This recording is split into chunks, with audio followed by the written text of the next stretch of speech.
Hello, mga kamaster, maraming salamat po sa lahat ng tumatangkilik ng Number 1 Supreme Warrior. Paki-follow and subscribe mga master para sa mga susunod pang mga kabanata.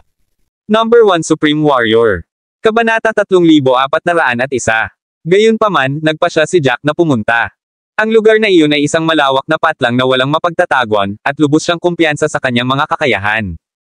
Kahit na ang dalawa pa ay maaaring medyo mahirap hawakan, ang dalawa sa kanila ay walang kapantay para sa kanya kung gagamitin niya ang buong lawak ng kanyang kakayahan. Ang ibang mga mandirigma ay maaaring harapin ng mga sumama sa kanya. Makalipas ang 2 oras, dumating si Jack sa nakaayos na lugar kung saan naghihintay sina Guardio, Jake, at 5 pang mandirigma. Nang makita niya kung gaano kaseryoso silang lahat, hindi maiwasan ni Jack na magtaka kung ano ang iniisip nila. Habang iniisip niya iyon, nagpatuloy siya sa paglalakad patungo sa kanila. Matapos ang 1 pang 5 minuto, huminto si Jack sa 60 metro sa harap nila. Dahil nakatayo siya sa pinakadulo sa harapan, tinitigan siya ng dalawa. Nang tumayo si Jack, paus na sumigaw si Jake, "I was wondering who it was." "So ikaw pala." Nagtaas ng kilay si Jack, hindi inaasahan na makikilala siya ng lalaki. Tumingin siya kay Jake, nag-isip ng ilang sandali bago niya napansin na hindi pa niya ito nakita. Hindi na hinintay ni Jake na magtanong si Jack at idinagdag pa, borderline na sumisigaw, sino ang nag-screening? Paano nila nalampasan ang ganoong kalaking problema? Si Jake ay hindi kapani-pani, walang emosyonal, kaya't ang kanyang mga kamay ay nakakuyom at ang kanyang buong katawan ay nanginginig. Isa pa, mukha siyang baliw. Naguguluhang tumingin si Guardio kay Jake. Hindi niya nakilala si Jack, first time niyang makita si Jack. Nang makita niya kung gaano ka-emosyonal si Jake, inabot ng curious na si Guardio ang braso ni Jake. "Sino ang taong ito? Bakit napaka-emotional mo?" Sagot ni Jake, "Naaalala mo ba na sinabi ko sa iyo na mayroon akong 3 junior na natalo sa isang mandirigma mula sa isang 3rd grade world? Itong lalaking ito, ang pangalan niya ay Jack. Ang kanyang imahe ay inikat na sa aming angkan. Alam ng bawat mandirigma mula sa Asher Clan kung sino siya. Hindi na ako dapat magpakawala noong ginagawa nila ang kanilang mga pagsusuri. Dapat ay sinundan ko sila at tiningnan ang bawat tao. Kung ginagawa ko ang mga pagsusuri, makikita ko siya kaagad. Ang taong ito ay nagdadala lamang ng kapahamakan." Iniisip pa lang ang record ni Jack, hindi napigilan ni Jake ang manginig. Parehong nahulog sa kanya ang 33rd at 32nd rank na mga disipulo kahit nasabay nilang inatake si Jack. Pagkatapos noon, isang napiling disipulo ang nirango sa top 20 ngunit ang tunay na lakas ay nasa top 15 ay natalo rin sa kanya. Sa pamamagitan lamang ng mga resultang iyon, naniwala si Jake na si Jack ay mairarango man lang sa nangungunang 5 sa kanyang angkan. Tiyak na hindi niya kayang panindigan si Jack.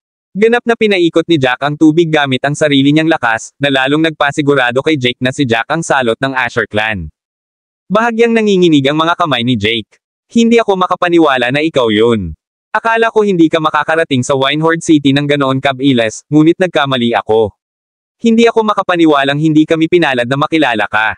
Nanginginig ang labi ni Jake habang nagsasalita. Parang umasim ang ekspresyon niya na para siyang nakay ng langaw. Lumingon siya at walang magawa, kung sino pa man, baka nakaharap na natin silang dalawa. Kung si Jack yun, kalimutan mo na yun. Wala akong tiwala. Kahit magkatrabaho tayong dalawa. Together, hindi pa rin ako confident na matatalo siya. Variable talaga ang lalaking ito. Hindi lang iyon, ngunit siya ay, isa rin siyang ganap na halimaw. Kabanata 3402. Malamang na iniisip mo na si Jack ay dapat na mula sa Chaos Continent o Lycan Continent sa pinakamasama, ngunit hindi iyon ang kaso. Ang taong ito ay nagmula sa pinakamahinang kontinente, Hestia. Nabaluktot ang ekspresyon ni Jake habang sinasabi ang lahat ng iyon. Nang malaman niya ang impormasyon, tumanggi si Jake na maniwala na ang isang brat mula sa Hestia ay nakapagdulot ng labis na kaguluhan sa Asher Clan. Maging ang mga piniling alagad ay walang kapantay para sa kanya. Alam na alam niya ang uri ng lugar ni Hestia. Ito ay isang lugar na ganap na pinagkaitan ng mapagkukunan. Naisip niya na ang pinakamalakas na mandirigma mula sa lugar na iyon ay maaari lamang maging isang runner na disipulo o isang panlabas na disipulo, ngunit ang lahat ng biglaang, isang phoenix mula sa isang basurahan ang bumangon at naging isang maitim na kabayo. Nang marinig iyon ni Guardio ay biglang nanlaki ang kanyang mga mata. "Anong sabi mo? Ang taong ito ay mula sa kontinente ng Hestia." Habang sinasabi niya iyon ay puno ng hindi makapaniwala ang mukha niya. Dahil alam niya kung anong uri ng lugar si Hestia, lubos siyang nagtaka na ang walang kwentang lugar ay nagbunga ng isang mandirigmang kasing lakas ni Jack, at halata sa kanyang mukha ang pagkagulat. Maging ang katrabaho niya kasama si Jake ay hindi niya kayang talunin. Hindi siya nagduda sa katotohanan sa sinabi ni Jake. Alam niyang kahit gaano kapintes si Jake ay isang mapagmataas na mandirigma, kaya ang katotohanan na sinabi ni Jake ang lahat ng iyon ay nagpapahiwatig na ito ay totoo. Kumaibot ang mga labi ni Guardio, at nagsimula siyang tumingin kay Jack na may kakaibang ekspresyon. Maging ang kanyang emosyon ay nagsimulang makaramdam ng kaunting baluktot. Ang katotohanang hindi man lang siya makalaban ng isang brat mula sa isang walang kwentang mundo sa ikatlong baitang ay patuloy na umaalingaw-ngaw sa kanyang isipan. Hindi niya matanggap, ngunit wala siyang magagawa tungkol doon. Nasa harapan niya ang katotohanan. Maliban na lang kung siya ay baliw upang subukang makipagtulungan kay Jake upang labanan si Jack, kailangan niyang tanggapin ito. Mayroong libu-libong mandirigma sa 3-tier stage ng Winehorde City. Sa mga mandirigmang iyon, ang ikatlo ay mula sa mga mundo ng ikalawang baitang habang ang iba ay mula sa mga mundo ng ikatlong baitang. Doon silang lahat ay natipon upang saksihan ang mga huling resulta ng larong patayan.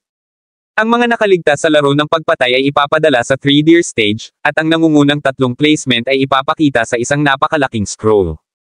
Ang ilan sa mga mandirigmang nagtipon doon ay naghihintay sa kanilang mga kapwa-alagad, habang ang iba ay nandoon lamang upang manood ng palabas. Karamihan sa mga mandirigma mula sa ikatlong baitang mundo ay mukhang mabangis. Itinulak sila ng mga mandirigma mula sa ikalawang baitang mundo, at sa tuwing titingin sila sa isang mandirigma mula sa ikatlong baitang mundo, sila ay makakaramdam ng hindi kapani-paniwalang hindi komportable. Sa dahan-daang paglipas ng panahon, unti-unting nawawala ng pasensya ang mga mandirigma na nagtitipon, lalo na ang mga mandirigma mula sa ikatlong baitang mundo. Isang mandirigma mula sa kontinente ng Lycan ang nagsabi sa kanyang kapwa-disipulo, ano ang matagal? Bakit hindi pa ito natapos? Makalipas na ang isang araw kaysa sa anumang laro ng pagpatay noon. May nangyari ba? Ang sitwasyon ba ay ganap na magulo? Bakit hindi pa sila lumabas? Sinabihan kaming maghintay para sa kanilang matagumpay na pagbabalik, at sana ay walang nangyaring masama. Sumimangot ang katabi niyang junior at sinabing, walang dapat problema. Kailangan lang nilang maghintay hanggang 120 tao ang mamatay para matapos ang laro. Marahil ang mga nakapasok sa oras na ito ay mas malapit sa kasanayan, kaya ang mga laban ay mas tumagal. Iyon siguro ang dahilan kung bakit ito nadrag sa mahabang panahon. Sa sandaling sinabi niya iyon, nakisali na rin sa usapan ang mga katabi nilang mandirigma.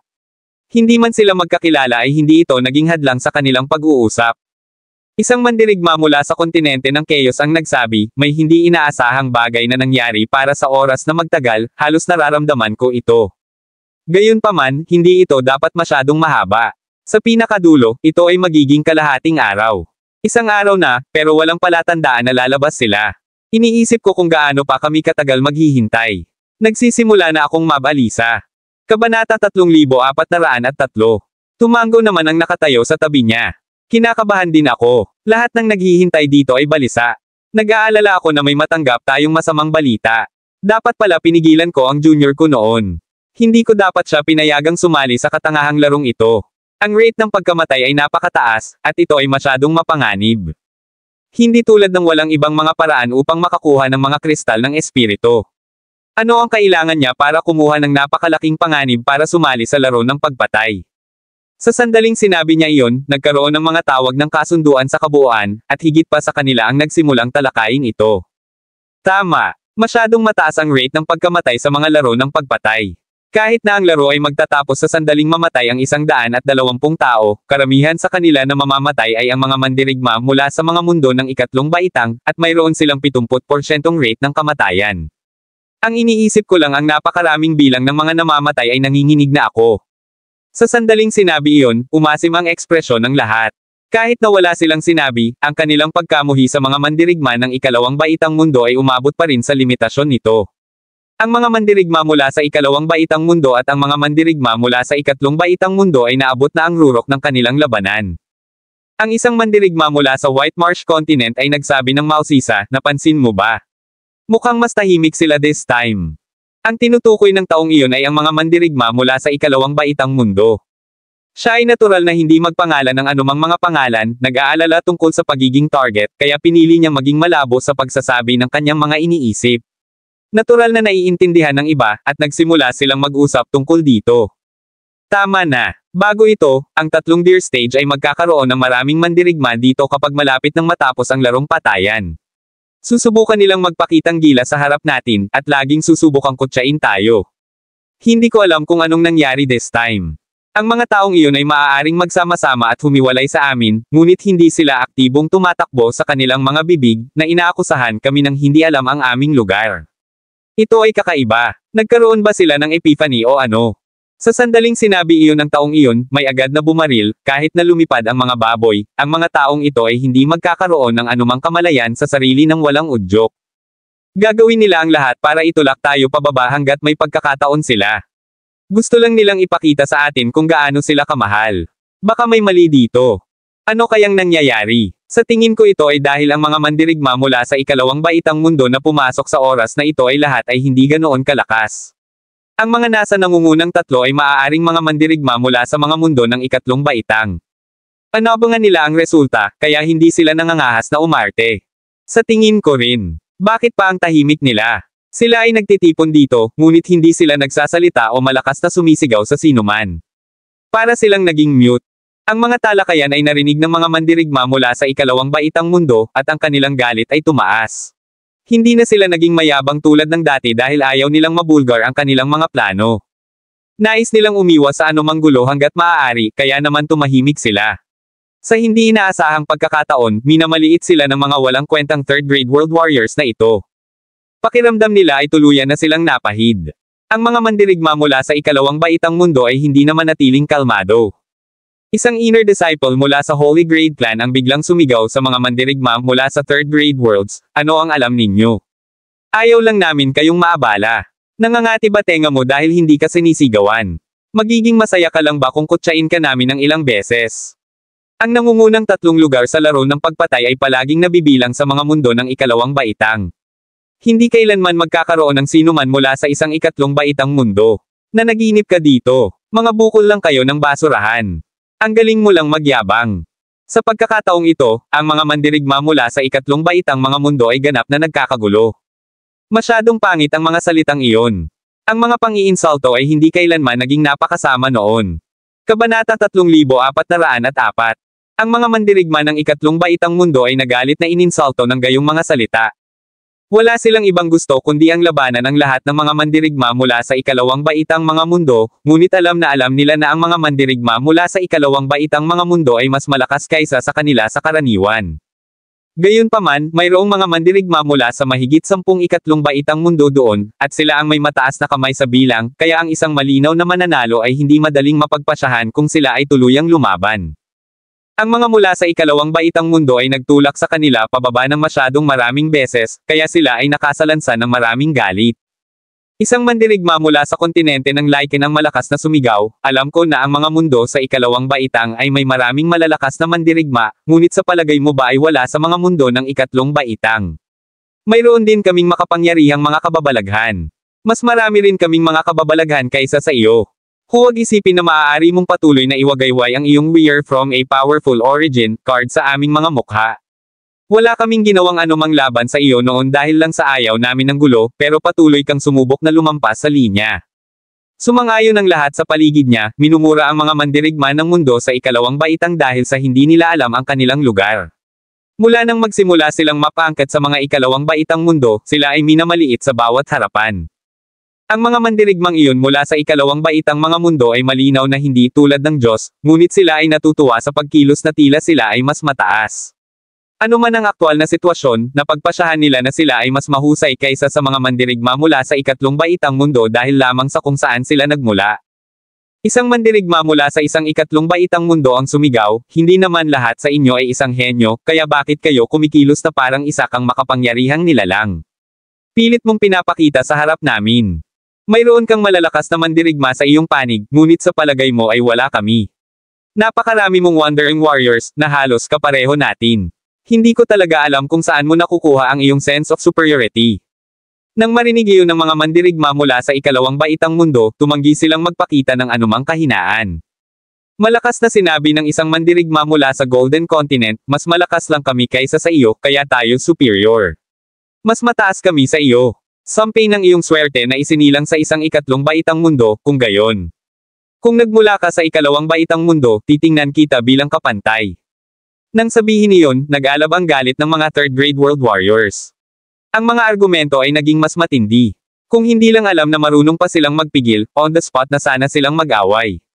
Nakakunot ang noo ng isang mandirigma mula sa Sacred Water Continent habang hinihinaan niya ang kanyang boses, nagsasabing, bakit kayong lahat ay nakikipag-away sa mga basurang iyon? Ano ang punto? May magagawa ka bang manalo? Sa huli, ang mga resulta ang mahalaga. Hayaan mo lang silang sabihin ang gusto nila. Sampilan lang sila sa mukha. Sa palagay mo kaya nilang mangarap na maging mataas sa ranggo. Mula nang magsimula ang mga laro ng Slaughter, walang third grade World Warrior ang nakaakyat sa board na iyon. Nananaginip lang sila sa pagsasabi ng lahat ng iyon. Hayaan mo lang silang mangarap. Pagkatapos sabihin iyon ng taong iyon, ilang mga mandirigma mula sa ikalawang baitang mundo ang sumang-ayon. Sabi ng isang mandirigma mula sa Sacred Water Continent, maingay lang sila ngayon dahil wala silang alam. Kapag natapos na ang laro ng pagpatay, matutulala sila kapag nakita nila kung sino ang nakaligtas. Kabanata 3405.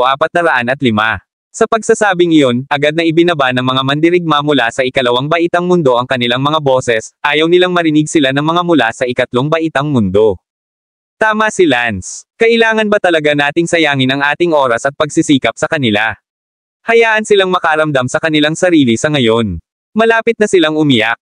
Tumawa ang isang inner disciple mula sa Asher clan at sinabing, bago pa man lumabas ang mga resulta, alam na natin kung sino ang papasok sa top 3. Lahat sila ay bulag na sinusubukang manghula na parang mga tanga. Sinasabi pa nga nila na ang kanilang mga tauhan ay maaring nasa tuktok ng ranggo ng laro ng pagpatay. Hindi ako makapaniwala na hindi sila natatakot na pagtawanan. Tumawa ang isang panlabas na disipulo ng Asher clan at sinabing, hindi pa lumalabas ang mga resulta, kaya nasasabi nila ang anumang gusto nila. Nakasanayan na nitong mga taong ito ang mamuhay sa karumihan. Siguradong mahilig silang mangarap. Hindi tayo dapat maging masyadong maliit sa kanila. Mauuna si Guardio, pangalawa si Jake, at pangatlo pa rin si Florian, at hindi iyon magbabago. Hayaan silang maging masaya sa kanilang sarili sa ngayon. Walang kwenta para yumoko tayo sa level nila. Tama ka. Maaari nilang sabihin ang anumang gusto nila dahil hindi ito mangyayari. Dapat manahimik na lang tayo para hindi natin mapuko ang kanilang hinala. Ang kanilang kaligayahan ay hindi magtatagal ng ganoon katagal, at ang kanilang pagtawa ay malapit nang mawala. Dahan-dahan, ang mga mandirigma mula sa ikalawang baitang mundo ay hindi na nag-abala sa pakikipag-away sa mga mandirigma mula sa ikatlong baitang mga mundo. Ang mga mandirigma mula sa mga ikatlong baitang mundo ay hindi na nag-abala sa pakikipagtalo dahil ang kabilang partido ay tahimik, ngunit ang kanilang mga hinala ay nanatili dahil hindi nila maalis ang pakiramdam na may mali. Gayunpaman, hindi nila ito maisip. Unti-unting lumipas ang oras, at pagkatapos ng isa pang oras o higit pa, sa wakas ay nagpakita ng ilang paggalaw ang stage ng tatlong USA. Isang masiglang liwanag ang biglang pumaligid sa buong entablado, dahilan para mapahinto ang lahat. Alam ng lahat na ang mga resulta ay malapit ng ipahayag. Isang napakalaking scroll ang lumitaw sa gitna ng entablado na dahan-daang lumilipad sa hangin. Pagkatapos noon, dahan-daang binuksan ang balumbon. Ang laro ng pagpatay ay inihayag lamang ang nangungunang 10 ranggo, at ito ay magsisimula sa unang lugar. Naputol lang ang kanilang pagkabigla nang makita nila ang pangalan ni Jack. Isang mandirigma mula sa Hestia ang nagsabi habang nanginginig ang kanyang mga labi, si Jack ang nasa unang pwesto. Na may 21 pagpatay. Siya ay nagmula sa Hestia, at siya ang nasa unang lugar. Bilis, magdoble take. Mali ba ang nabasa ko? Nag-hallucinate ba ako? Ang kanyang kapwa-disipulo sa tabi niya ay nagsabi, hindi, tama ang nabasa mo. Tingnan mo na lang ang mukha ng iba. Kamukha mo sila. Kung hallucination, dapat sabay-sabay na nag-hallucinate ang lahat. Ang pangalan ni Jack ay nasa unang pwesto, habang si Guardio ay nasa pangalawang pwesto, at si Jake ay nasa pangatlo. Sa ika-4 na pwesto ay may tinatawag na Chandler. Ang mga mandirigma mula sa ikalawang baitang mundo ay natigilan lahat. Ang pangalan ni Florian ay wala kahit saan na makikita sa top 10 sa lahat. Saan siya nagpunta? Matigas na sinabi ng isang napiling disipulo mula sa Asher clan, may nangyari kaya kay Florian. Imposible. Si Florian ay nasa ika-11 pwesto sa mga napiling disipulo. Sa kanyang mga husay, hindi magkakaroon ng anumang problema para sa kanya upang walisin ang laro ng pagpatay. Walang nangyari sa kanya. Siguradong may iba pang plano si Florian at hindi pinansin ang mga gantimpala. Pagkasabi nung taong yun, natahimik ang iba. Walang sumang-ayon sa kanya, at walang nagsalita. Lahat ng nasa harap nila ay nabigla sa mga mandirigma mula sa ikalawang baitang mundo. Hindi sila makapaniwala sa kanilang nakikita. Lahat sila ay may matigas na ekspresyon sa kanilang mga mukha. Sa sandaling iyon, malakas na sinabi ng isang mandirigma mula sa ikatlong baitang mundo, nakikita mo ba iyon? Sino ang nasa unang lugar? Nasabi ko na magkakaroon ng isang mandirigma mula sa ikatlong baitang mundo sa nangungunang tatlo. Ayaw mong maniwala at sinubukan mo pa kaming insultuhan. Idilat mo ang iyong mga mata at tingnan mo. Sino ang nasa unang lugar? Ito ba ay isang mandirigma mula sa ikalawang baitang mundo? Kabanata 3406. Napakasaya mo sa iyong sarili at sinubukan mong itulak kami pababa, kaya bakit ang katahimikan ngayon? Hindi ka ba sigurado na ang unang tatlong pwesto ay mga mandirigma mula sa ikalawang baitang mundo? Bakit hindi mo na sinasabi? Ano ang pakiramdam ng sampelan ng iyong sarili sa mukha? Masarap ba ang pakiramdam? Pagkatapos noon ay sinabi, ang mga ekspresyon ng ikalawang grade World Warriors ay umasim. Kanina pa lang nila pinag-uusapan kung paanong ang mga mandirigma mula sa ikatlong baitang mga mundo ay hindi makapagsalita ng anuman pagkatapos lumabas ang mga resulta, ngunit sa kanilang lubos na pagkabigla, ang kanilang mga salita ay dumating upang kumagat sa kanila bilang kapalit. Ito ay pangalan ni Jack sa halip na nakalista sa unang lugar. Ang mga mandirigma mula sa Golden Continent ay pamilyar sa pangalan ni Jack. Ang mga mandirigma mula sa Asher Clan ay may madilim na hitsura sa kanilang mga mukha nang makita nila ang pangalan ni Jack. Parang pinatay ang kanilang mga pamilya sa magdamag. Isang inner disciple mula sa Asher Clan ang nagsabi, si Jack iyan. Hindi kaya ang lalaking iyon ang tumalo sa aming tatlo sa antas-anim na lungsod? Sabi ng isa pang alagad sa tabi niya, hindi lang tatlo ang natalo niya, kundi 4 na kung bibilangin mo ang Nevada. Kung siya ay nasa Asher Clan, malamang na siya ay nasa top 5. I don't think it's a surprise na siya ang nasa first place. Karamihan sa mga disipulo mula sa Asher Clan ay sumang-ayon sa pagtatasa na iyon. Matapos talunin ang tatlong napiling disipulo mula sa Asher Clan, lahat sila ay nagkaroon ng malalim na impresyon kay Jack, at sinubukan nilang tansyahin ang kanyang mga kakayahan. Pagkatapos mag-isip tungkol dito, sila ay dumating sa conclusion na ang mga kasanayan ni Jack ay dapat nakabilang sa nangungunang 5 ng mga napiling disipulo sa isang banal na baitang clan. Ang mga regular na piniling disipulo ay hindi makakapantay kay Jack. Mayroon akong hindi mapakali na pakiramdam sa aking tiyan. Kung nandito si Jack, hindi kaya si Florian ay wala sa ranking dahil namatay siya kay Jack. The moment that said, nagpalitan ng tingin ang lahat sa isa't isa. Maraming tao ang gustong hindi sumang-ayon doon ng malakas, ngunit hindi nila napigilan ang kanilang mga sarili na ibuka ang kanilang mga bibig para sabihin ito dahil pakiramdam nila ito ay isang tiyak na posibilidad.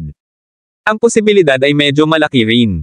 Si Jack ay isang hindi kilalang variable sa kanilang mga plano sa oras na ito, at ang taong ito ay walang alinlangan na hadlangan ang kanilang plano. Pagkatapos ng matinding paghihintay, ang espasyo sa paligid ng entablado ng Three Deer ay nagsimulang pumihit bilang senyales na may mga taong inilipat. Pagkaraan ng ilang sandali, 100 nakaligtas ang tumayo sa entablado. Sa pinakagitna ay si Jack, suot ang kanyang kulay abong robe. Hindi masyadong malayo kay Jack ay naroon sina Jake at Guardio, tumigas ang kanilang mga ekspresyon. Kung may tumingin man sa malapit, mapapansin nilang parang pinipilit nilang dalawa na manatiling kalmado. Sa sandaling iyon, nagkakagulo ang mga mandirigma mula sa ikatlong baitang mundo. May mga sumigaw ng malakas sa kung sino man ang nakilala nila sa stage. Isang mandirigma mula sa Hestia ang sumigaw ng malakas, Alfred. Dito, hinihintay ka namin. Alam kong makakabalik ka ng ligtas. Agad na napalingon si Alfred nang marinig ang hiyawan. Nang marinig niya ang sinabi ng kapwa niya alagad, isang mapait na ngiti ang pinakawalan ni Alfred. Kung wala pa si Jack, pinahirapan na siya hanggang mamatay. Paano siya nakalabas ng ganoon kadali? Sa pag-iisip pa lang ay hindi na napigilan ni Alfred ang pagkamuhi. Lumingon siya at yumuko kay Jack. Bago sila makalabas, sinabi niya kay Jack ang lahat ng gusto niyang sabihin. Si Jack ay hindi humingi ng anumang uri ng mga regalo bilang kapalit at nais lamang na mabuhay ng maayos si Alfred. Pagkatapos niyang yumuko ay tumalikod siya at naglakad pababa. Kabanata 3407. Ang mga nakaligtas na mandirigma mula sa mga ikatlong baitang mundo ay emosyonal na bumalik sa mga taong kilala nila. Samantala, ang mga mandirigmang pandaigdig sa ikalawang baitang ay mukhang nababagabag nang makita nilang maraming mga mandirigma sa ikatlong baitang ang nakaligtas. Alam nila na ang kanilang huling layunin sa plano ay huwag hayaang mabuhay ang sinumang mandirigma mula sa mga ikatlong baitang mundo, gamit ang pinakamalupit na pamamaraan na magagawa nila upang makakuha ng higit pang heartblood. Sa kasamaang palad, ang lahat ay tila walang kabuluhan dahil marami mula sa ikatlong baitang mundo ang nakaligtas. Sa katunayan, ang mga pagkalugi na dinanas ng mga mundo sa ikalawang baitang ay mas mataas pa kaysa sa mga mandirigma mula sa mga mundo ng ikatlong baitang sa pagkakataong ito. Nang napagtanto nila iyon, ang mga mandirigma mula sa ikalawang baitang mga mundo ay hindi na mapanatili ang kanilang kalmado. Anong nangyayari? Tanong ng isa sa kanila. Bakit marami sa kanila ang nakaligtas? May nakita ba sa inyo si Hirving? Paanong wala siya dito? Hindi lang si Hirving, hindi rin lumabas si Uriel. Pareho silang mga piniling disipulo. Paanong hindi sila nakaligtas? Anong nangyari? Bakit umabot sa ganito? Ang tatlong deer stage ay nagpadala lamang ng mga mandirigma na nakaligtas.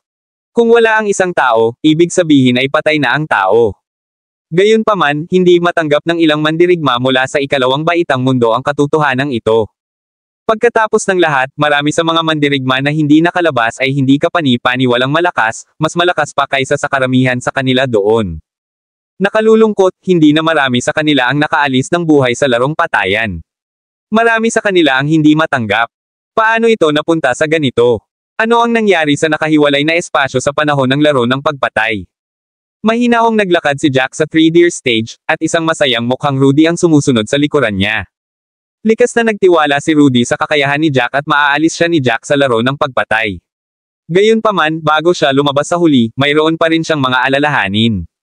Pagkatapos ng lahat, ang laro ng pagpatay ay isang balangka sa oras na ito. Kailangang harapin ni Jack ang napakaraming tao, at anumang maliit na pagkakamali ay itatapon silang lahat sa panganib. Sa kabutihang palad, naharap niya ang lahat ng mga problema, at nakaalis sila ng madali. Matapos maglakad pababa sa stage ng 3 USA, ang mga mandirigma na nagtipon sa paligid nito ay gumawa ng landas para sa kanila. Habang naglalakad sa gitna ng karamihan, naririnig ni Jack ang kanilang mga bulong. Napatay ni Jack ang 21 tao. Ang isang tao ay nakakakuha sa kanya ng 5 milyong espiritong kristal. Mula lamang sa larong ito ng pagpatay, nakakuha siya ng 105 milyon. Kabutihan. 105 milyon iyon. Hindi pa ako nakakita ng napakaraming espiritong kristal sa aking buhay. Nakakadismaya kung ikukumpara ko ang sarili ko sa mga taong ito. Karamihan sa mga tao ay sapat na ang pasasalamat upang makaligtas lamang sa laro ng pagpatay, ngunit hindi lamang siya nakatakas ng hindi nasaktan, ngunit nagawa pa niyang gumawa ng 105 milyong espiritong kristal. Napakalaki ng pagkakaiba niyan. Novel drama. Huwag na nating isipin iyon. Narinig kong binanggit ng isa sa mga nakatatanda ko na nakalabas lang sila sa larong patayan salamat sa tulong ni Jack. Kung hindi, wala ni isa sa kanila ang makakalabas. Talaga, may nangyari ba? Nang marinig ang lahat ng mga bulong na iyon, walang emosyon ang mukha ni Jack. Gayunpaman, nakaawang ang mga labi ni Rudy habang naglalakad sa tabi niya. Pagkalabas nilang dalawa, dumiretso si Jack sa pinakamalapit na inn. Ang pag-alis sa laro ng pagpatay ay pasok sa kanyang inaasahan, ngunit ang pag-alis dito ng ligtas ay nakakaubos ng maraming pagsisikap. Nagplano siyang magpahinga ng 2 araw bago gumawa ng mga plano para sa hinaharap. Kabanata 3408. Hindi naman kalayuan ang inn sa entablado ng 3-deer, at inabot lamang ng 1 oras sina Jack at Rudy bago makarating sa kanilang destinasyon. Hindi na nagsalita pa si Jack habang inilabas niya ang mga spirit crystal para makakuha ng kwarto sa loob ng 10 araw. Pag-akyat nilang dalawa, hindi na napigilan ni Rudy na bumubulusok, takot na takot sa iyo ang dalawa. Akala ko gusto kanilang makita dahil gusto nila ng panghuling showdown. Hindi ko inaasahan na hindi sila nagsisinungaling. Sa totoo lang, curious lang sila at gusto nilang makita kung ano ang hitsura mo at kung ano ang iyong pangalan. Pagkatapos noon, sinabihan nila ang kanilang mga nasasakupan na patayin ang lahat ng halos hindi pa nabubuhay, na nagpapadala ng bilang ng mga namatay sa 120 upang tapusin ang laro ng pagpatay. Habang sinasabi niya iyon ay nag-flash sa isip ni Rudy ang ekspresyon ni Jake. Pagtingin ni Jake kay Jack, parang nakalunok ng langaw si Jake. Mukha siyang naghihirap na hindi kapani-paniwala. Tila galit na galit siya kay Jack, ngunit wala siyang magawa. Nang malaman niyang si Jack ang namumuno sa lahat, alam na ni Jake na wala ng paraan para maibalik ang mga bagay-bagay, natalo na sila. Hindi na matutuloy ang plano, kaya mabilis nilang tinapos ang larong patayan para mabawasan ang kanilang pagkatalo. Natatawang sabi ni Rudy, ang haba ng mukha ni Guardio. Tiningnan kanya na parang gusto niyang sumugod at kagatin ka. Dapat ay galit na galit siya sa iyo ngayon. Siguradong iniisip niya na madali nilang natapos ang kanilang mga gawain kung wala ka. Hindi lang sila nabigo sa kanilang gawain sa pagkakataong ito, kundi mapaparusahan din sila pagbalik nila. Ang ngiti ni Rudy ay nagbabantang mahati ang kanyang mukha. Pinaikit niya ang kanyang mga mata at nagpatuloy, ang mga mapangahas na lalaki na ito ay nag-iisip na maaari nilang pamunuan ang whirling world dahil lang sa medyo may kasanayan sila. Anong biro? Sa tingin ko, para silang isang kumpol ng hipon na naglalakas loob lamang ng mga api sa mahihina. Kapag kaharap ang sino mang malakas, ang kanilang pagmamataas ay ganap na sumangga. Nakakatuwa. Tumango si Jack na may bahagyang ngiti. Umupo si Rudy sa upuan at nagpatuloy, bagamat sa pagkakataong ito ay medyo naiinis, nagdusa sila sa pagkakataong ito. Jack, kailangan mong maghanda. Mapupunta ka sa kanilang listahan ng mga hit, at gagawin nila ang kanilang makakaya upang magdulot ng gulo sa iyo kahit saan. Tumango si Jack. Susubukan nilang gumawa ng paraan para patayin ako. Gayunpaman, mula nang dumating ako sa Hestia, ang aking mga kaaway ay hindi tumigil sa paglapit sa akin. Kung gusto nila akong patayin, kailangan nilang bayaran ang halaga nito gamit ang sarili nilang laman. Sisiguraduhin kong mauunawaan nila na walang magandang maidudulot ang pagtatangkang sumalungat sa akin. Ang iba't ibang mga patakaran ng Whirling World ay nangangahulugan na ang karamihan sa mga lugar sa loob ng mga lungsod ay ipinagbabawal ang anumang labanan. Kung gusto nilang patayin si Jack, kailangan nilang gumana sa loob ng mga patakaran. Gayunpaman, tiningnan ni Jack ang mga patakaran bilang mga tool para magawa niya ang gusto niya. Kung lumaban sila sa loob ng mga patakaran, mahirap sabihin kung sino ang mananalo. Nagsalin si Rudy ng tsaa para kay Jack. May plano na ba tayo pagkatapos nito? Mayroon pa ring ilang mga lugar sa Winehorde City. Magpapatuloy ba tayo sa pananatili dito, o aalis tayo para sa susunod na lungsod? Gamit ang iyong crystal badge, maaari tayong pumunta saan man natin gusto. Umiling si Jack. Hindi kami aalis sa Winehorde City sa ngayon. Marami pa tayong magagandang lugar na dapat nating puntahan. Isa pa, pakiramdam ko ay susubukan nilang muli dahil nabigo ang kanilang mga plano sa pagkakataong ito. Hindi ko sinusubukang maging matuwid, ngunit gusto kong ipadama sa kanila ang takot. Nang marinig iyon ni Rudy, nagtataka siyang nagtaas ng kilay. Anong balak mong gawin para takutin sila? Isang ngiti ang pinakawalan ni Jack habang dahan-daang sinabi, napakasimple. Susubukan nilang hamanin at i-target ako pagkatapos nito. Kukunin ko ang pagkakataon na bigyan sila ng kaunting sakit. Kabanata 3409. Kapag sapat na sa kanila ang sumubok ng kanilang kapalaran, kailangan nilang isipin ang kapalit na kailangan nilang pagdaanan kung patuloy nila akong ita-target. Maaaring galit sa akin ang mga taong ito, ngunit hanggat kaya ko silang makaramdam ng takot, wala silang magagawa kundi tanggapin at isip ito. Masiglang tumango si Rudy pagkatapos niyang marinig iyon, na nagsasabing, tama ka. Ganyan talaga ang dapat mong gawin. Dapat mong iparamdam sa kanila ang sakit. Siguraduhin na alam nilang patuloy lang silang maghihirap kung magpapatuloy sila. Marirealize nila kung gaano katanga ang lahat ng ginagawa nila kapag nakita nilang nagdusa sila ng sobra. Sumimsim si Jack ng kanyang tsaa habang sinasabing, marami pa tayong haharapin sa kanila sa hinaharap, at mas marami pang mandirigma ang haharapin natin mula sa mga salita sa ikalawang baitang. Kailangan nating pumasok sa Vibrant Hall. Sa sandaling kumalat ang balita, hindi mabilang na mga tao ang magnanais ng isang piraso ng pie. Sasali rin ang mga mandirigma mula sa mga third grade world. Kumaibot ang mga labi ni Rudy habang itinutuwid ang kanyang katawan at sinabing, mga mandirigma mula sa mga mundo ng ikatlong baitang. Hindi ba nila alam ang lugar nila? Kung sasali sila, magiging cannon fodder lang sila. Ang Vibrant Hall ay kabilang sa antas ng 2 lungsod. Ang Winehorde ay isang antas na pang-4 na lungsod lamang, at 3 ikalawang baitang mundo ang natipon na rito.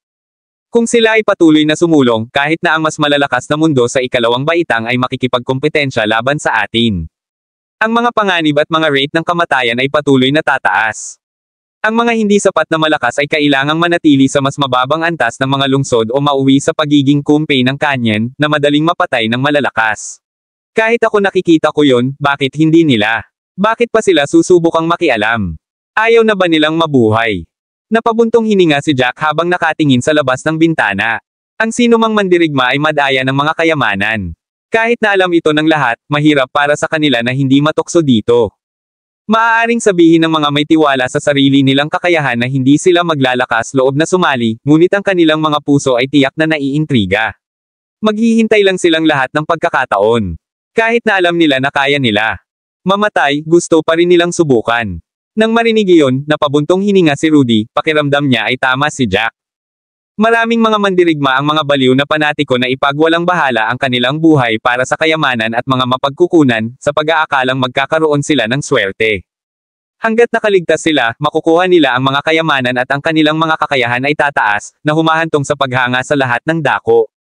Bumantong hininga si Rudy at sinabi, ang mga taong ito ay nagpipilit na subukan ang kanilang kamay sa isang bagay na halos tiyak na kamatayan, ngunit hindi ako nagulat. Bigla kong naramdaman na ako na ang pinakamatalinong tao. Si Rudy ay nagbitiw sa kanyang kapalaran. Tutal umasa naman siya kay Jack para makarating sa kinaroroonan niya. Hindi man lang siya mangarap na makahawak ng ganoon. Kinabukasan, pinababa ni Jack si Rudy para uminom ng tsaa habang nakikinig sila sa mga pag-uusap para mangalap ng ilang impormasyon. Ang ina isang mahusay na mapagkukunan ng impormasyon. Maraming mandirigma ang nagtipon dito upang uminom at mag-usap na nagsasabi ng mga bagay na hindi naman nila kailangan.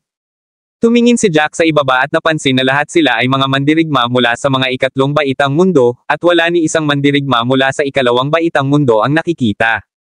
Tila gustong ihiwalay ng mga mandirigma mula sa ikalawang baitang mundo ang kanilang mga sarili mula sa mga mandirigma mula sa ikatlong baitang mundo kahit na ano para lamang ipakita ang kanilang katayuan. Kabanata 3410. Lagi nilang pipiliin na magtipon kung saan wala ang mga mandirigma mula sa ikatlong baitang mundo. Para maiwasan ang anumang gulo, nagsuot ng disguise si Jack habang sila ni Rudy ay nakaupo sa isang sulok ng inn, at umiinom ang dalawa ng tsaa habang nakikinig sa mga talakayan. Isang lalaking nakasuot ng itim na robe ang malakas na sumigaw, sobra ito. Ano pa bang gusto nila? Ipinakita nila ang kanilang mga kamay ngayon. Sa tingin ba nila mahuhulog pa tayo dito? Hindi ako makapaniwalang napakalupit nila. Ang pagpatay ay pagpatay. Wala sa amin ang may malinis na kamay. Gayunpaman, wala silang pakialam kung ano ang kanilang ginagawa para sa kapakanan ng kanilang mga layunin. Pinahirapan nila hanggang sa mamatay ang napakaraming third-grade world warriors para sa kapakanan ng kanilang heartblood. Para pigilan ang paglabas ng impormasyon, sinubukan pa nilang patayin ang lahat ng third-grade world warriors sa larong iyon ng pagpatay. Ang kanilang mga pamamaraan ay malupit, at ang kanilang mga puso ay kasuklam-suklam. Naiinis ako na masyado akong mahina para patayin silang lahat. Bumantong hininga ang isang may balbas na lalaki sa tabi niya at nagsabi, ang mga taong iyon ay kumilos ng walang takot marahil dahil sa pakiramdam nila na hindi tayo mangangahas na lumaban. Hindi man lang nila iniisip na tao tayo. Ang tingin nila sa amin ay parang mga hayop na maaari nilang patayin anumang oras. Basta may pakinabang ito sa kanila, malamang handa silang kainin tayo ng buhay. Wala itong kinalaman sa kalupitan. Sa kanilang mga mata, walang kalupitan. Iniisip lang nila na natural lang ito. Galit na galit ang mga third-grade world warriors na ito habang sila ay nananangis at nagre-ranted. Lahat sila ay nagngangalit ang kanilang mga ngipin habang sila ay nagsasalita, walang ibang nais kundi ang makahanap ng isang mandirigma mula sa isang ikalawang baitang mundo upang labanan sila hanggang sa kamatayan. Maging ang mukha ni Rudy ay namumula sa galit. Ang kanyang mga mata ay tila lalabas sa kanilang mga socket. Kinagat niya ang kanyang mga ngipin at sinabing, sabi ko, naghihiganti tayo sa mga lalaking iyon na binigyan ng pagkakataon. Anong masasabi mo, Jack? Ang mga mandirigmang ito mula sa ikalawang baitang mundo ay napakalayo na. Walang magawang ibinuka ni Jack ang kanyang mga labi. Hindi ko alam kung ilang beses ko nang narinig na sinabi mong lumagpas na sila sa linya sa loob ng isang araw. Wala ka bang ibang masasabi? Huwag mo nang isipin pa. Sa mata ng mga mandirigma sa ikalawang baitang mundo, hindi ito lumalampas sa linya. Kaya lang, nagagalit kami kapag narinig namin iyon. Hindi na kailangang subukang maghanap ng paghihiganti, gawin na lang natin ang kailangan natin. Seryosong tumango si Rudy. Ang iba ay lalong nagkagulo. Galit na sinabi ng lalaking nakasuot ng lila, hindi sila titigil dito. Susubukan nila ang lahat ng kanilang makakaya para makakolekta ng higit pang heartblood. Sino ang nakakaalam kung ilan ang mamamatay dahil sa kanila? Tumango naman ang iba sa sinabi ng taong iyon. Marami sa kanila ang nagsimulang umiyak sa katotohanan na hindi nila makontrol ang kanilang sariling kapalaran. Sinabi ng may balbas na lalaki, sa kabutihang palad, na pag-ingatan sila ni Jack. Kung wala siya, hindi na sana mag-walkout ng buhay ang mga iyon. Kung lahat sila ay namatay, hindi natin malalaman kung ano ang nangyari sa kanila kahit na napansin natin. Kung gayon, wala na tayong masasabi. Sa sandaling sinabi iyon, nagdilim ang ekspresyon ng lahat. Bumantong hininga ang lalaking nakasuot ng lila bago sinabi, ano ang gagawin natin ngayon? Maghintay na lang ba tayo at magdasal na sana ay hindi na nila tayo ituloy? Hindi ba tayo lalaban? May sumagot pa, syempre gusto naming lumaban. Lahat ng tao dito. Gayunpaman, ang katotohanan ay nasa harap natin, at palaging may ilang mga problema na dapat nating isaalang-alang. Ang mga mandirigma mula sa ikalawang baitang. Ang mga mundo ay mas malakas lamang kaysa sa amin sa kabuuan. Kailangan nating magbayad ng malaking halaga para lumaban. Ang tanging magagawa natin ay iwasan ang alinman sa mga pukana at pigilan ang ating sarili na maging biktima nila. Dapat lagi tayong maging alerto at mag-ingat sa isa't isa. Hindi nila tayo mapapatay kung susubukan nila. So magtiis na lang tayo. Pinahirapan hanggang mamatay ang senior ko sa kanila. Hindi ba ako makakaganti? Walang nagsabing hindi mo kaya, pero matarik ang presyo ng paghihiganti. Kailangan nating kumilos sa tamang panahon, at hindi labanan ang bawat labanan na nakikita natin. Dapat nating pag-isipan ng malinaw ang mga bagay. Kailangan din natin ng leader na kayang harapin sila. Kabanata 3411. The moment that said, nanlaki ang mata ng lahat. Alam ng lahat kung sino ang magiging pinunong iyon. Hinawakan ng balbas na lalaki ang kanyang balbas at sinabing, bukod kay Jack, walang ibang may kakayahan para gawin ito. Sa paglipas ng panahon, marami akong natutunan tungkol kay Jack. Kahit na siya ay mula sa Hestia Continent, ang talento ay higit pa sa anumang bagay. Hindi siya nawala dati. Narinig ko ang mga mandirigmang iyon mula sa ikalawang baitang mundo na nagsabi na ang mga kasanayan ni Jack ay dapat na nasa antas ng isang nangungunang 5 piniling disipulo sa isang banal na angkan ng baitang. Sumang-ayon naman ang iba, syempre, dapat Jack. Walang ibang mamumuno sa atin maliban sa kanya. Pero nasaan si Jack? Hanggang ngayon, hindi pa ako sigurado kung nasa Winehorde City pa siya. Agad namang ibinaba ni Jack ang ulo sa sulok. Buti na lang at nag-disguise siya bago siya lumabas ng kwarto, at walang nakakilala sa kanya. Agad ding ibinaba ni Rudy ang ulo. Bamulong siya kay Jack, gusto ka nilang maging leader. Gusto mo rin bang gawin iyon?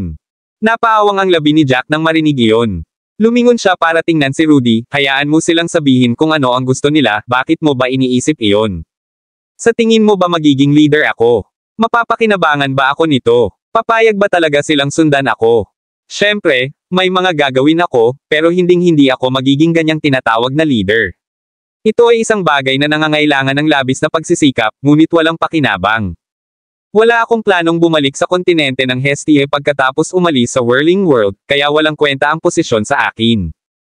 Agad namang tumango si Rudy, hindi ako nag-iisip ng maayos. Gusto ko lang maghiganti, para bayaran ang mga mandirigmang iyon mula sa second grade worlds. Napabuntong hininga si Jack at inabot ang kamay para tapikin si Rudy sa balikat, bakit ba ang tigas ng ulo mo na bayaran sila? Walang paraan na maaari nating patayin ang lahat ng mga mandirigma mula sa ikalawang baitang mundo. Sa huli, kakailanganin pa rin natin ang conclusion. Ang gusto namin ay ipadama sa kanila ang sapat na sakit para matakot sila sa aking kakayahan. Tumango si Rudy, hindi na itinuloy ang issue. Gayunpaman, ang mga tao sa kanilang paligid ay nagsimulang magtalo muli. Isang mandirigma mula sa White Marsh Continent ang nagtaas ng kanyang boses at nagsabi, hindi namin may lalagay ang lahat ng aming pag-asa kay Jack. Ni hindi nga namin alam kung nasaan siya ngayon. Sa isang henyo na tulad niyan, kayamanan lang ang iniisip niya. Malamang na ayaw niyang maging pinuno kahit gawin natin siya sa amin. Kung ayaw niyang gawin, wala tayong masasabi. Tama ka, pero kailangan nating subukan kahit anong mangyari. Hindi mo ba alam ito? May mga problema na sa Demon Spirit Kingdom. Sa sandaling sinabi, isang alon ng pagkagulat ang naramdaman. Napalingon ang lahat sa nagsalita. Nakasuot ng berdeng robe ang taong iyon, at awkward siyang naubo nang tumingin ang lahat sa kanya, hindi ba talaga kayo alam? Ang taong nasa tabi niya ay naguguluhan na nagsabi, anong uri ng mga problema ang maaaring magkaroon ng Demon Spirit Kingdom? Kailangan mo lang pumatay ng mga demonyo at hayop para makakuha ng mga reward doon. Hindi mo kailangang pumatay ng sinuman, kaya paano magkakaroon ng mga problema? Napabuntong hininga ang lalaking naka-green robe, so hindi mo talaga alam. Kasuklam-suklam talaga ang mga taong iyon. Hanggat kaya nilang umatake, wala na silang pakialam sa iba. Totoo na kailangan mo lang pumatay ng mga demonyo at hayop sa Demon Spirit Kingdom. Gayunpaman, nakasaad sa mga alituntunin na ang nangungunang 3 lamang ang makakakuha ng mga premyo habang hanggang 30 ang maaaring sumali. Ang mga masasamang tao ay nagsimulang bumuo ng mga grupo ng 20 upang makapasok pagkatapos ng huling pagkakataon. Pagkatapos nito, sasalakayin nila ang mga mandirigma mula sa mga mundo ng ikatlong baitang. Dahil hindi alam ng mga mandirigmang iyon na aatake sila, natarante sila at natalo. Kabanata 3412. Ilang tao ang natigilan ng marinig iyon. May isang malakas na nagtanong, hindi ba ipinagbabawal ng Demon Spirit Kingdom ang pag-aaway sa isa't isa? Tumango ang lalaking nakaberdeng damit at sinabing, totoo, may restriction sa pag-aaway. Ang Demon Spirit Kingdom na iyon ay nakakita ng 10 mandirigma mula sa ikatlong baitang mga mundo na pumasok, at ni isa sa kanila ay walang natirang buhay. Higit pa rito, ang kanilang mga plano ay alam na sa ating lahat, kaya't kami ay naghihinala na sila ay nakabuo ng isang plano upang magtulungan at patayin ang lahat ng mga mandirigma mula sa ikatlong baitang mundo. Sa pagkakataong ito, walang katulad ni Jack na magliligtas sa kanila, kaya wala ni isang tao ang nakaligtas. Nanginginig sa galit ang isang mandirigma mula sa Lycan Continent, wala ba silang paliwanag? Wala bang nagtanong sa kanila? Walang magawa ang lalaki, tinanong namin sila, pero hanggang doon na lang. Walang nangahas na gumawa ng iba. Ibinigay din nila ang kanilang pangangatwiran, ngunit ang pangangatwiran na iyon ay pambihirang masayang maingay. Talagang sinabi nila na ang mga mandirigma mula sa ikatlong baitang mundo na pumasok sa oras na ito ay pinatay lahat ng mga hayop dahil sa kanilang kakulangan ng mga kasanayan. Ang mga mandirigma mula sa ikalawang baitang mundo ay walang nagawa. Ang lahat ng ito ay isang pagkarga ng kalokohan. Anong klaseng palusot yan? Kung may mga hindi sapat na sanay na mamamatay ng mga halimaw, walang paraan silang lahat. Tiyak na may iilan pang matitirang buhay.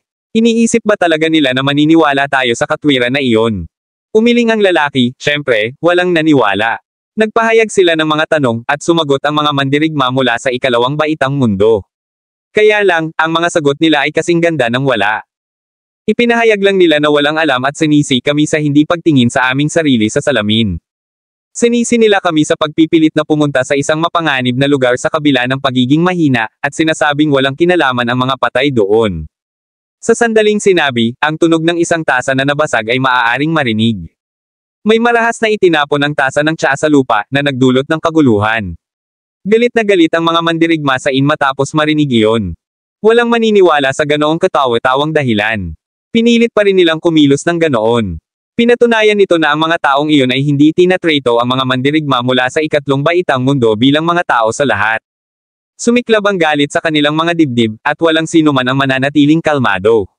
Maging si Rudy ay humihingal na sa galit habang nakatitig sa tasa ng tsaa na nasa harapan niya, walang sinasabi. Bahagyang bumantong hininga si Jack, humigop ng kaunting tsaa niya. Ang tsaa ay talagang medyo mabango, ngunit maliban sa kanyang sarili, walang sino man ang talagang tumatangkilik sa tsaa. Lahat sila ay kinuha ng galit at wala nang ibang gusto kundi ang magmadaling lumabas para humingi ng hustisya. Gayunpaman, naramdaman ni Jack na ang mga kaisipang iyon ay medyo nakakaaliw.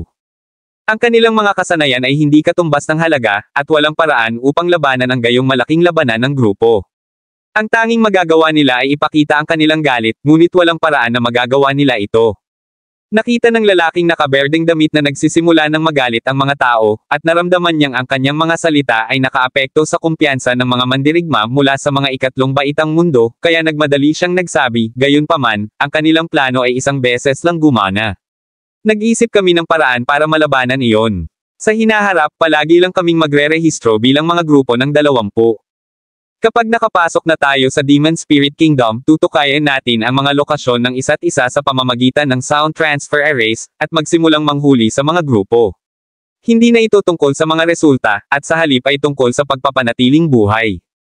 Kabanata 3413. Ang mga mandirigma mula sa ikalawang baitang mundo ay sinusubukan pa ring gumawa ng isang bagay, ngunit ang kanilang bilang ay mas kaunti, at kami ay nasa mataas na alerto. Maaaring sinubukan na nila, ngunit hindi pa rin sila nagtagumpay. Walang nagawa ang mga salita ng lalaking nakasuot ng berdeng damit para mapatahimik ang karamihan. Walang magawa ang isang mandirigma mula sa Lycan Continent, patuloy lang ba tayo sa pagtutulak ng ganito? Hinahamon nila tayo kahit saan, pero napipilitin lang tayong mag-isip ng mga paraan para pigilan sila. Magpapatuloy ba itong maging ganoon? Ang mga salitang iyon ay lalong ikinadismaya ng lahat, ngunit wala silang maisip na paraan upang malutas ang problema. Gusto talaga nilang sabihin na lalabanan nila ang mga mandirigmang iyon mula sa ikalawang baitang mundo gamit ang kanilang mga numero, ngunit wala ni isa sa kanila ang makapagsasabi nito. Sa huli, hindi pinahintulutan ng Winehorde City ang pakikipaglaban maliban sa mga partikular na lugar o mga espesyal na laban. Pinigilan sila ng iba't ibang mga paghihigpit sa paggamit ng kanilang mga numero para sa kanilang kalamangan.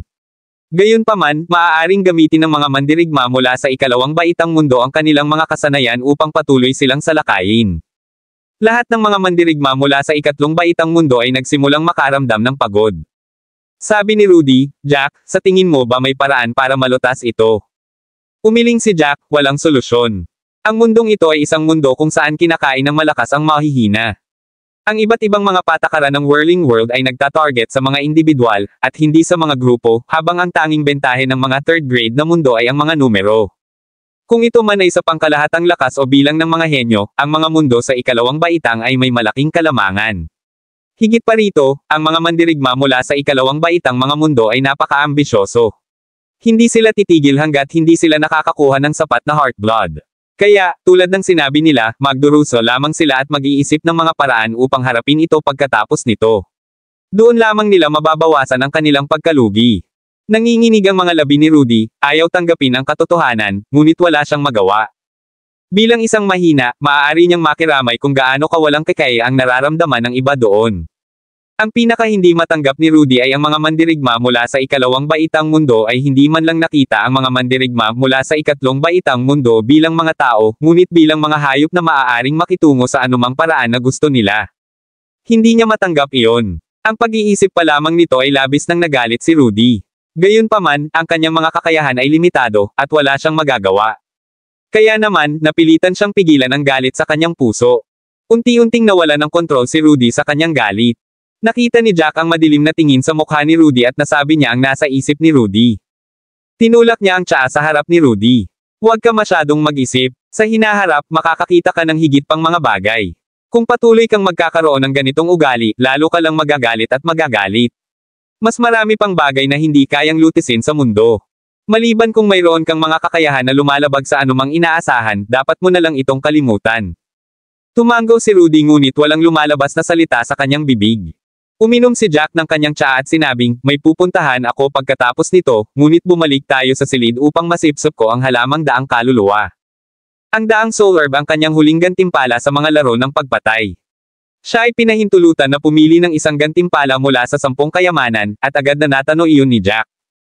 Ang daang kaluluwang damo ay hindi ang pinakamahalaga sa mga kayamanang iyon, ngunit ito ang pinakakapaki-pakinabang sa kanya. Sa sandaling iyon, naabot na niya ang unang antas ng Master ng Soul Sky at magagamit na niya ang Broken Soul Blade, ngunit iyon ay simula pa lamang. Malayo-layo pa siya sa second stage. Kailangan niya ng maraming kayamanan ng katangian ng kaluluwa upang suportahan siya. Sa pamamagitan lamang ng mga iyon ay mas lalo pa niyang mapapabuti. Kabanata 3414. Ang pagsipsip ng daang kaluluwang damo ay tumagal ng 2 araw at 2 gabi. Nang matapos siya, binuksan ni Jack ang kanyang mga mata habang may bakas ng pagkagalit sa mukha niya. Si Rudy ay laging nasa tabi ni Jack. Nang makita niya ang pagmumukha ni Jack, nagtanong siya, ano? May nangyari bang masama? Napailing si Jack habang bumaantong hininga, dahan-daang tumayo. Lalong lumalim ang pagkagalit sa mukha niya. Lalong na-curious si Rudy doon, kung walang problema, ano ang ekspresyon.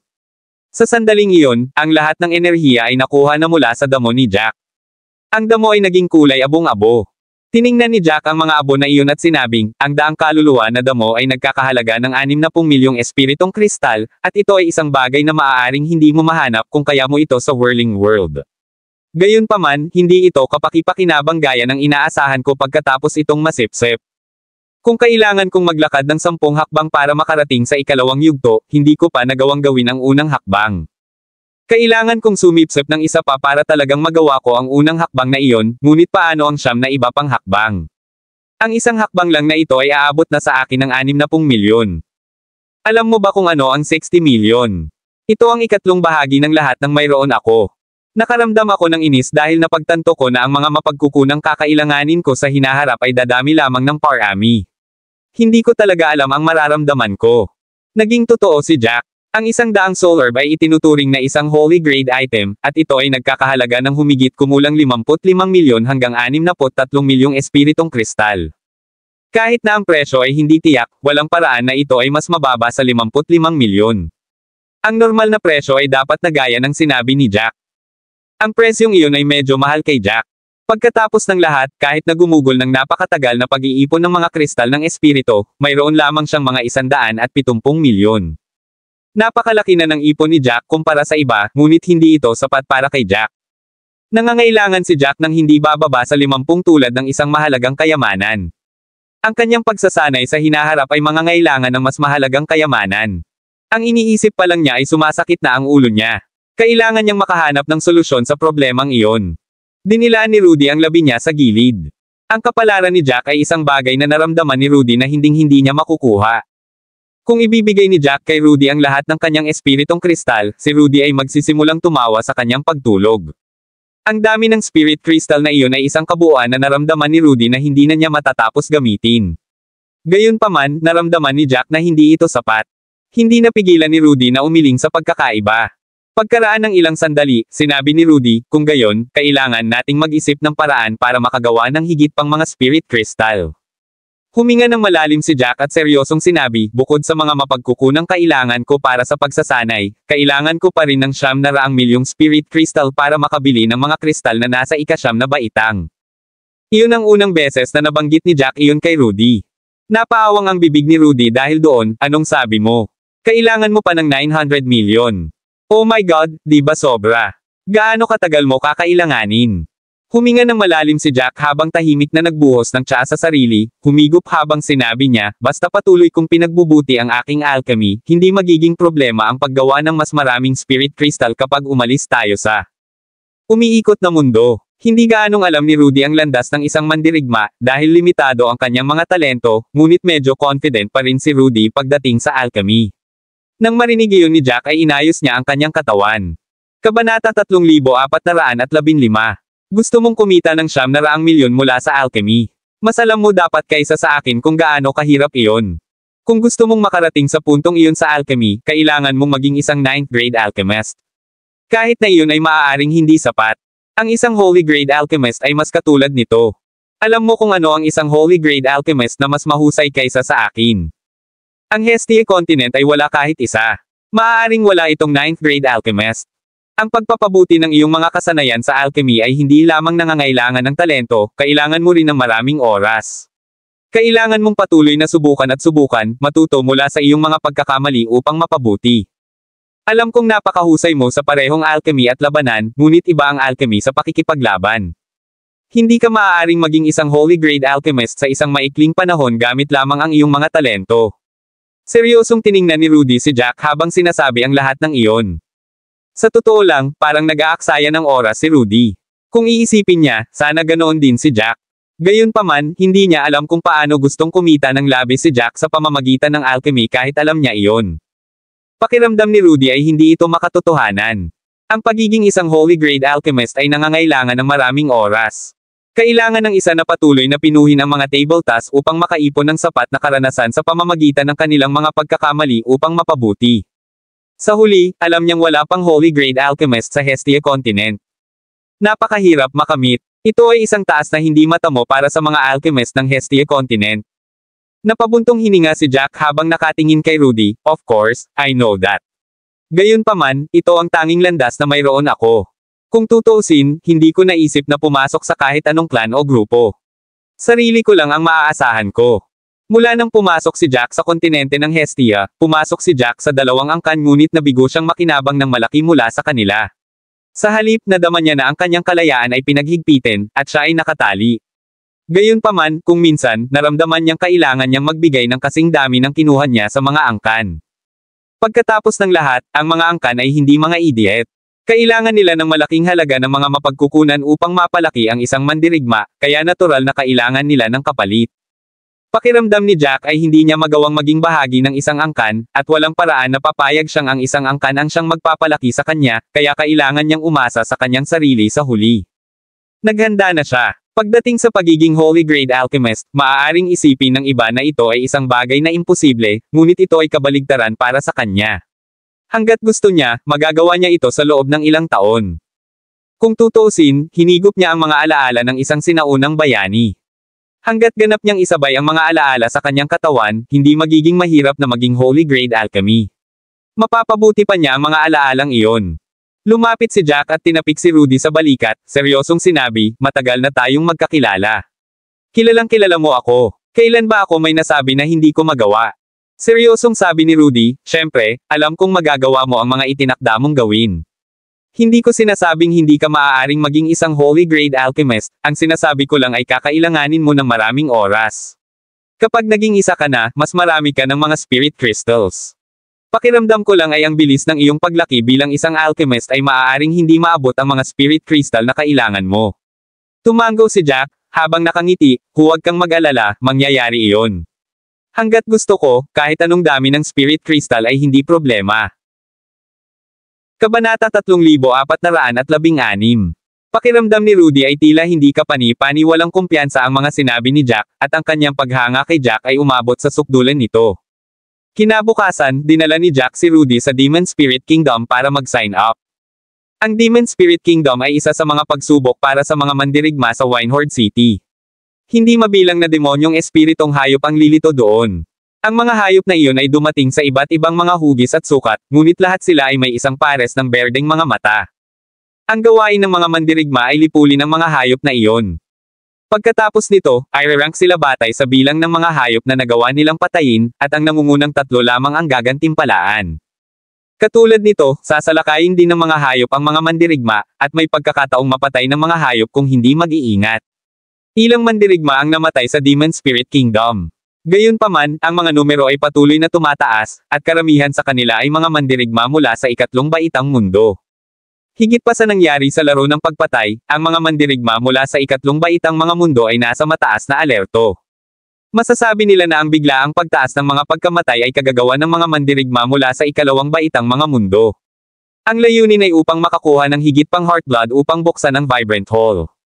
Ang Demon Spirit Kingdom ay nasa pinakakanlurang bahagi ng Winehorde City. Mula sa malayo, medyo madaming tao ang nagkukumpulan doon para magparehistro.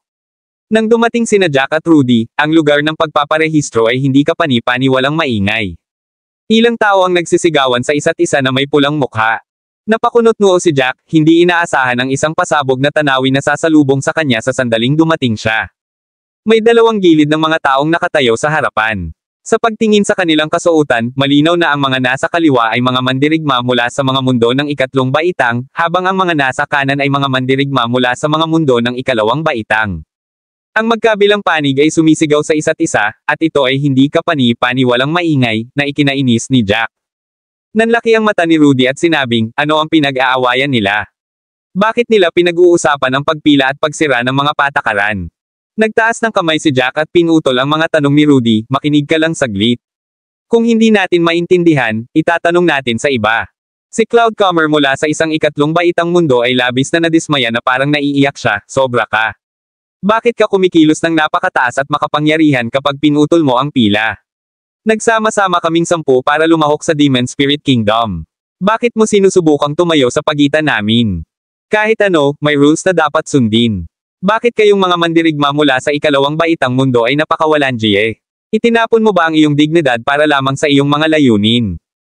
Ang nakatayo sa harap ay si Stephen Flynn mula sa Golden Continent, nanunuya siya at sinabing, stop talking about all this nonsense. Paano kung putulin natin ang linya? Nagdudulot ba ito ng pagkawala sa iyo? Gusto lang naming makibahagi sa Spirit Demon Kingdom ng mabilis hanggat maaari.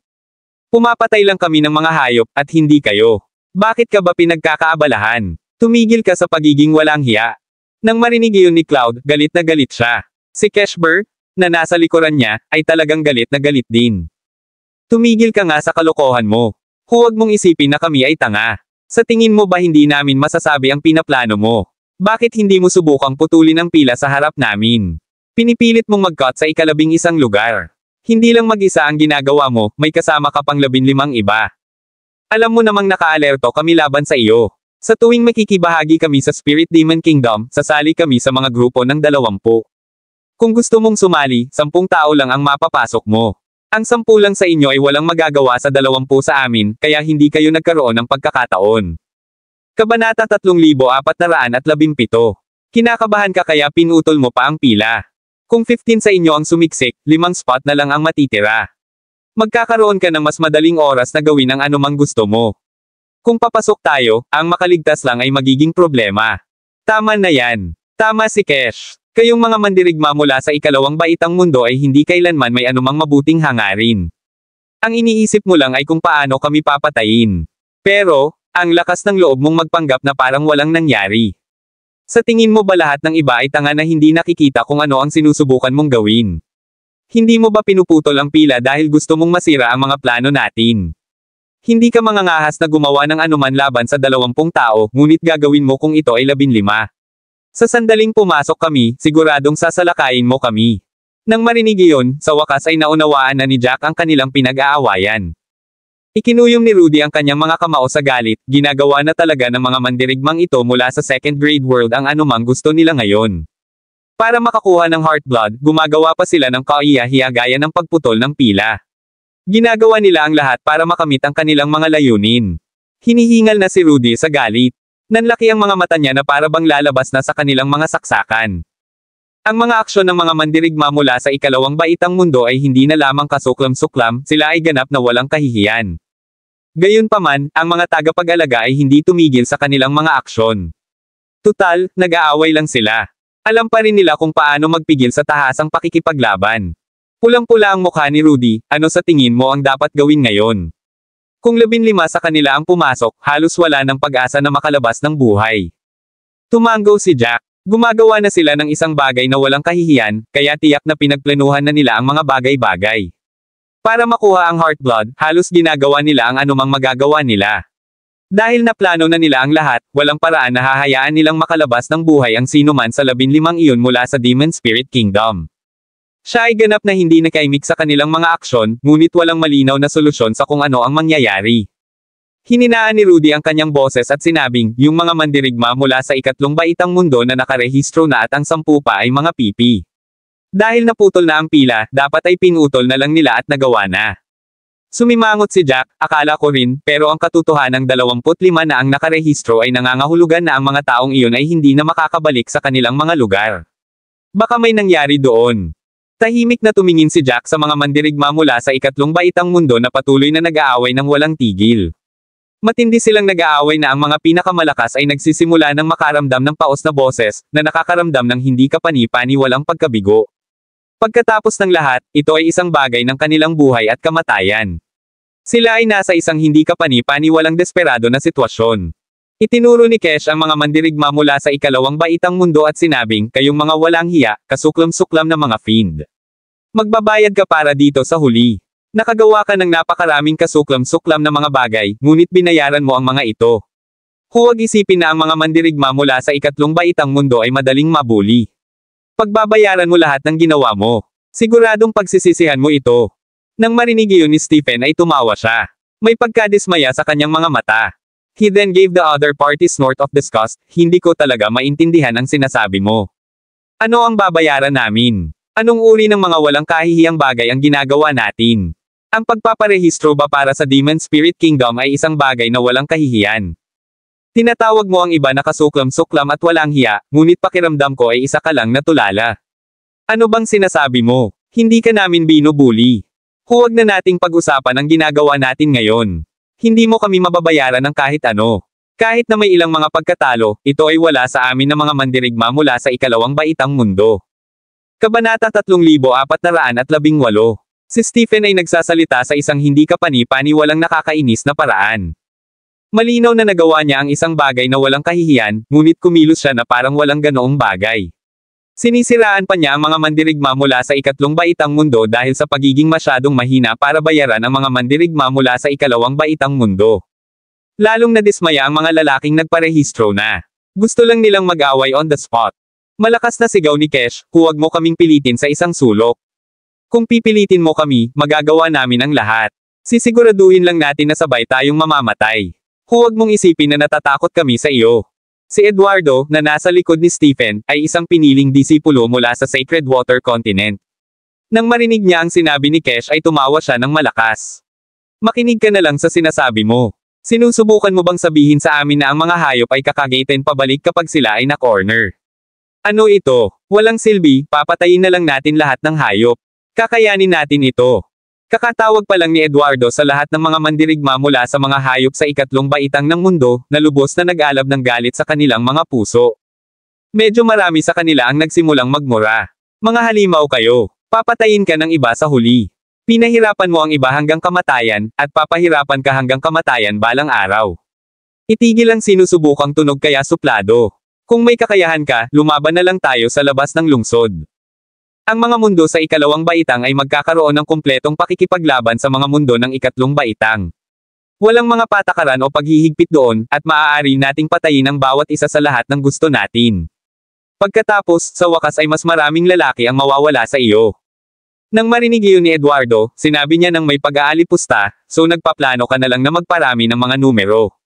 Hindi ka lumalaban sa mga tuntunin ng kasanayan ngunit sa mga tuntunin ng mga numero. Hindi mo ba naisip na isang kumpletong biro lang iyon? Ang dahilan kung bakit mas kaunti ang mga mundo sa ikalawang baitang sa Winehorde City ay hindi dahil mas kaunti ang mga mandirigma mula sa mga mundo sa ikalawang baitang, ngunit dahil lamang sa may kabuuang 3 mundo sa ikalawang baitang sa lungsod na ito, habang mayroong 10 mga mundo sa ikatlong baitang. Kung may kakayahan ka, sabihin mo na kapag nasa level 3 city ka na. Malalaman mo rin kung sino ang mas maraming lalaki.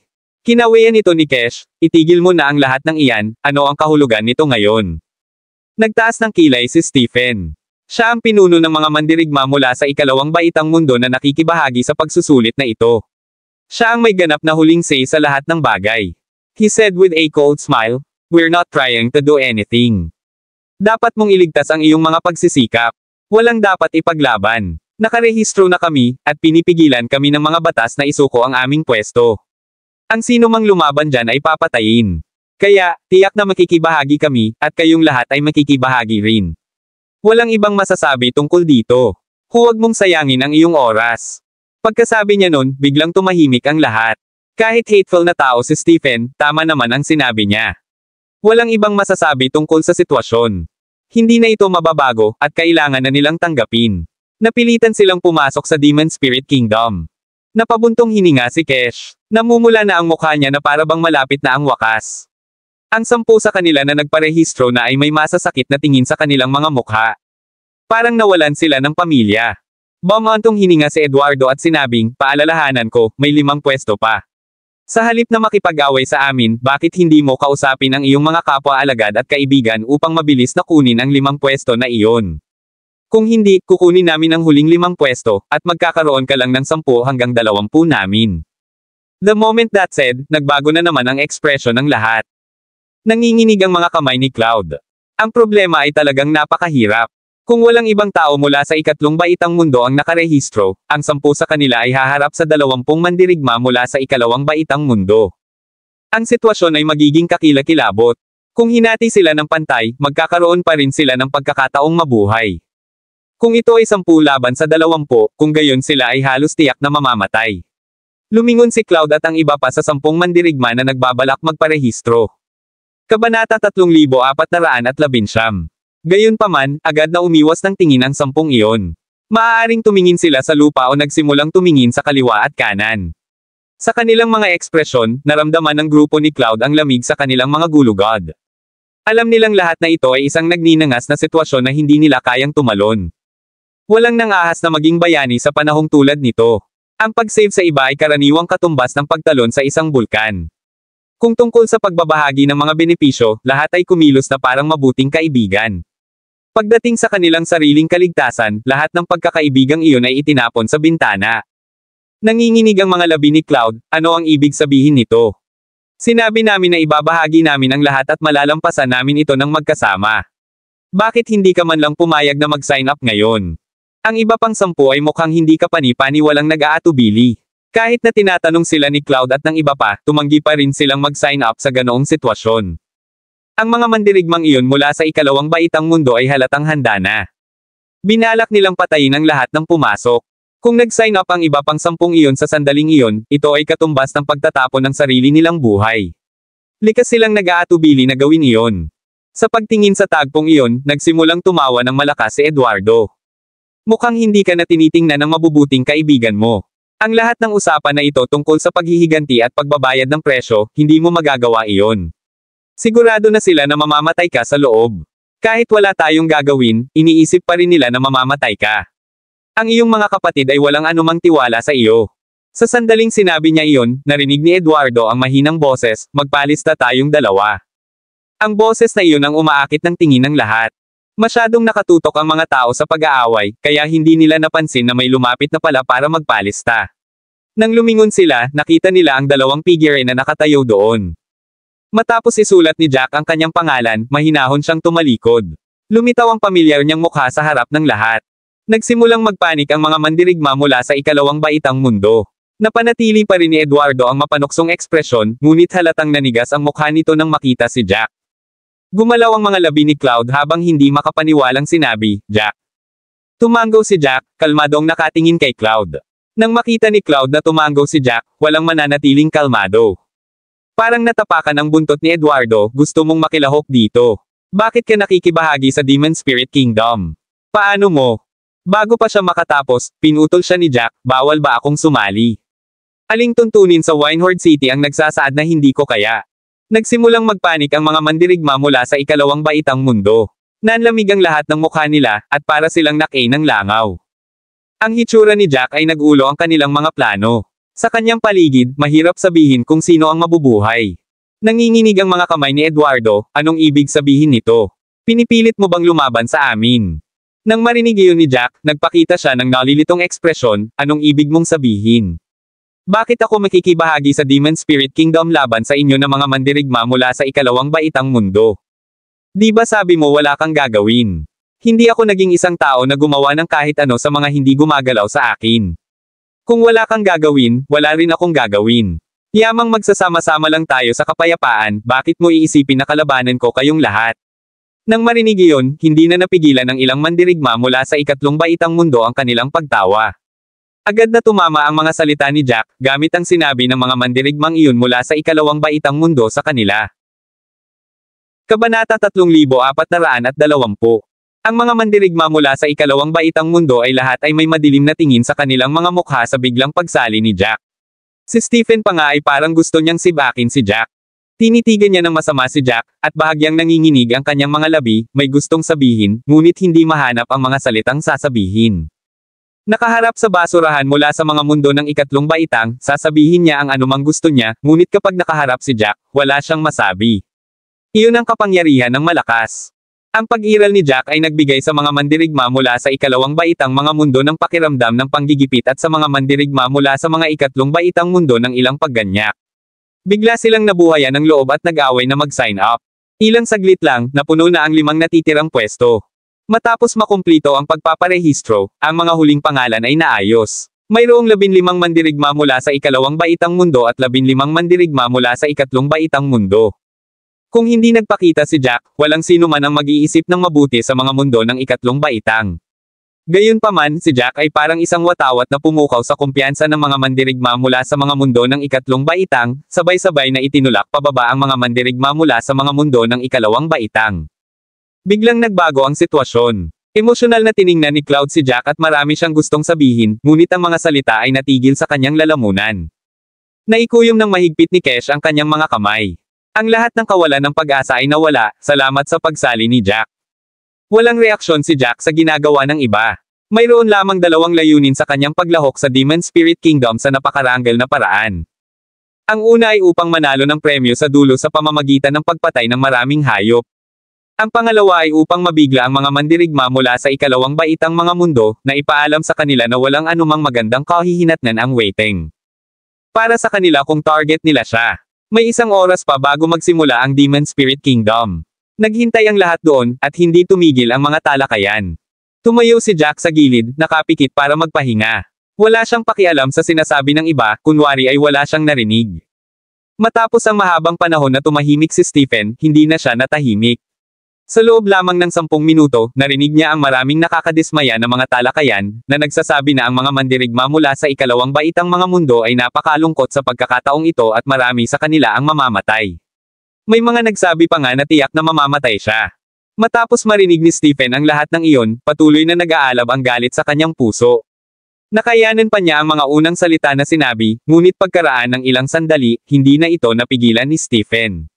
Sinigawan niya ang mga mandirigma mula sa ikatlong baitang mundo, ano ang ikinatutuwa ninyo? Maaaring malakas si Jack, ngunit wala itong ibig sabihin. Kung magtutulungan kaming 15, kakayanin namin ang kahit ano. Paano kung malakas si Jack? Makakalapit lang sila sa amin kung malakas silang lahat. Kung hindi, mapoprotektahan lang nila ang kanilang sarili. Kung magtutulungan tayong 15, walang makakalagpas sa ating mga depensa. Sinabi niya ang mga salitang iyon sa isang hindi kapani-pani walang nalutas na paraan. Tumaas ang isang kilay ni Jack, binuksan ang kanyang mga mata para tingnan ang galit na si Stephen. Nang maramdaman ang titig ni Jack, tumingin si Stephen ng masama. Nagsalubong ang kanilang mga tingin sa hangin. Ngumiti lang si Jack, walang sinasabi. Naramdaman ni Stephen na parang nanghina si Jack dahil walang sinabi si Jack, at bigla siyang nabuhayan ng loob. Sinigawan niya si Jack, alam kong malakas ka, pero hindi rin mahina ang 15 sa atin. Kung magtutulungan tayo, kahit ang top 5 sa clan natin ay matatakot. Matapos ipakita ni Jack ang kanyang mga kakayahan, maraming tao ang nagsimulang mag-isip na ang mga kasanayan ni Jack ay maglalagay sa kanya sa nangungunang ilang mga lugar sa mga banal na baitang clan. Marami sa kanila ang nadama na si Jack ay dapat na nasa nangungunang 5, habang mayroon pang ang ilan na naglagay sa kanya sa nangungunang 3. Maraming salamat mga kamaster sa walang sawang pagsusubaybay, isang like, share, and subscribe naman dyan mga kamaster. Abangan ang susunod pang mga kabanata.